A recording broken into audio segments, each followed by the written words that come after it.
Një aksion i gjerë policor nisi mëngjesin e sotëm pikërisht tek Departamenti i Patent Shoferëve në kuadër të Ministrisë së Infrastrukturës. Policia e Kosovës në bashkëpunim me prokurorinë, pas hetimeve të bëra në kuadër të këtij departamenti, kanë arrestuar 3 zyrtare. Deri tek aksioni në fjalë erdhi pas hetimeve të kryera në ndyshimet për keqpërdorimit të pozitës zyrtare. Aksioni në fjalë është duke u zhvilluar, ndërsa deri në momentin që po flasim janë arrestuar 3 zyrtare. Dhe siç u raportua në media, 3 zyrtaret e arrestuara janë Flora Selimi, Edila Gosalci dhe Vjolca Vishaj. Njëra ndër zyrtaret e arrestuara në këtë rast del të jetë i njohur vetëse për publikun.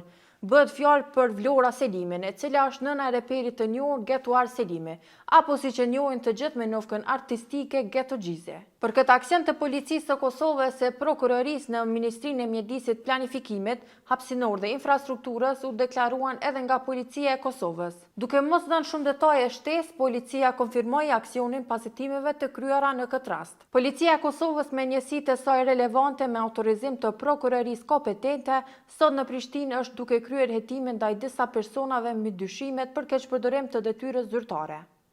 Pas përfundimit dhe kompletimit të zhvillimeve policore në bashkëpunim dhe koordinim me organet e drejtësisë, mund të bëhen publike informacione shtesë. Kurse nga prokuroria themelore në Prishtinë deklaruan se hetimet janë duke vazhduar. Lidhur me pyetjen tuaj, ju njoftojmë se prokuroria themelore në Prishtinë në koordinim dhe bashkëpunim me policinë e Kosovës janë në kuadër të veprimeve të nevojshme hetimore, lidhur me këtë çështje, tha Kaltrina Shala, zëdhënëse e kësaj prokurorie. Këto janë të gjitha të dhënat sa i përket këtij aksioni deri në këto momente që po flasim, pasi hetimet janë ende duke u kryer në Ministrinë e Infrastrukturës. Kohëve të fundit aksionet e policisë dhe prokurorisë nëpër ministri janë shpeshtuar, pasi para disa ditësh një aksion i ngjashëm është zhvilluar në Ministrinë e Bujqësisë, Pyllëtarisë dhe Zhvillimit Rural.